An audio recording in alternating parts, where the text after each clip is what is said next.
One of my favorite details about the world of Westeros is how the sigils of the houses play into the identities of its characters. And I especially like it in the Hedge Knight, and by extension, the A Knight of the Seven Kingdoms series. A Knight of the Seven Kingdoms is a lot about self-mythology. What stories do you tell to yourself about yourself to define who you are to the world? How do you define yourself to others? Half man! Half man! Do I look like a half man to you? Aye! Half man, half giant. The seven above gave you tallness, so be tall. Sir Duncan the Tall.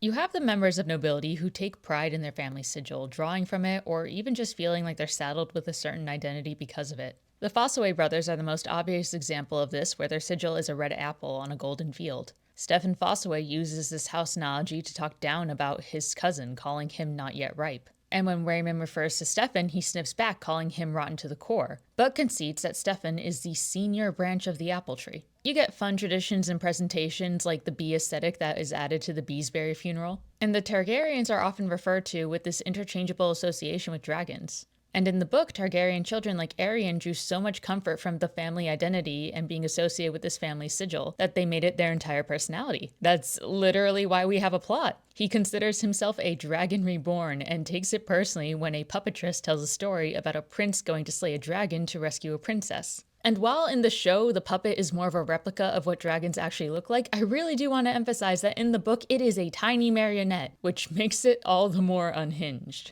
But you see why the noble houses are also so eager to identify themselves with their own imagery, because they associate that with the great family history they tell to themselves. As Lionel Baratheon says himself when reflecting on one of his adventures, Within every man there are many men.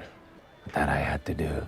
Stormlanders had always done. if the Baratheon Stormlords before him could do it, he could do it too. But you also have that idea of family associations haunting other characters, such as Egg. Though it wasn't his idea, Egg does associate the Targaryen trademark white hair with his lineage, and growing it out reflects his fear of walking down the same path of his brothers. One that feels like an inevitable fate that will doom him to be just as tortured or just as cruel as them.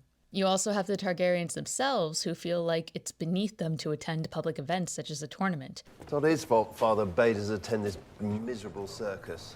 But in that same vein, you also have people who misrepresent themselves in their own self-mythology when telling the stories of their families and house. Where are you from, man? No place, really. I know it. My family's from there.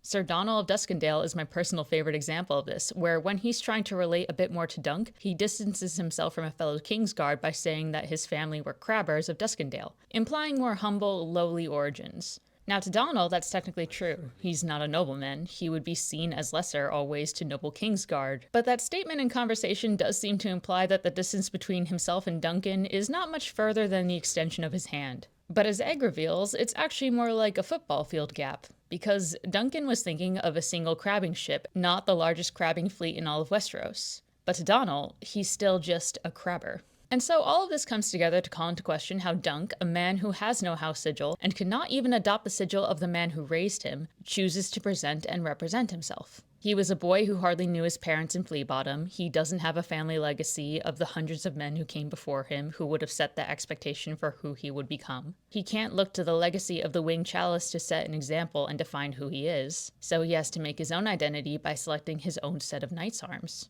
And what he chooses is an image made out of the optimistic framework and sentimental images of his life. He has a sunset to honor his father figure Sir Arlen, an elm tree to reflect where he made his first pavilion as a knight, a shooting star to represent the luck he and Egg have alone. All in all, it's a beautiful sigil reflecting on a connection to nature that is quite fitting for a hedge knight and also for interpersonal relationships, with a tinge of destiny about it. But when we get to see the shield finally painted and Duncan reflects on the image, he falls into despair. The sunset means night is coming, the star is falling. Dunk the Lunk has chosen to depict his own defeat. But it's Steely Pate who brings it all together by reframing that same image. He says, "No, man, look at the leaves. The tree is alive and well. Those are summer leaves," he says. And that allows Duncan to carry that image with pride and hope. It's also this redefinition of the same imagery that allows Raymond Fossaway to take pride in his own identity as an unripe apple and claim that for himself. Raymond becomes instead a green apple, which is far better than a wormy, mealy one. You also have the Great Dragon House reflecting on their family legacy, not with awe, but with a terrible new understanding of its decay. The Dragon House lives in a world where dragons have recently gone extinct. The great beasts have died, and with that comes a reflection of their waning power, and the family's dynasty's mortality is more obvious. And that reframing of one's own mythology pays off in Duncan's story. While shown to you in visuals during the Trial of the Seven, Duncan pulls his victory from Arryn from his own understanding of himself. He could vanquish Sir Duncan the Tall, but not Dunk of Fleabottom. And while I love Duncan's sigil of a great tree that can be reframed after having him wrestle with what it means to be a true knight throughout the entire series, after quite literally learning how to define himself as one, I do like that the show adds him carrying another piece of Sir Arlen's legacy. Not the winged chalice that would imply he's following specifically in Sir Arlen's path. Instead, Duncan nails a penny to an elm tree at his camp, his origin where he spent his first days as a hedge knight, following in the tradition of the boys of Pennytree who were called by their lord's banner to war. Like them, he's marked this place as his home and will go off on an unknown journey of dangers and adventure in service to other lords. He doesn't know where he's going or if he will come back, but hundreds of boys have set out on this path before him once before, so there's no reason he can't too.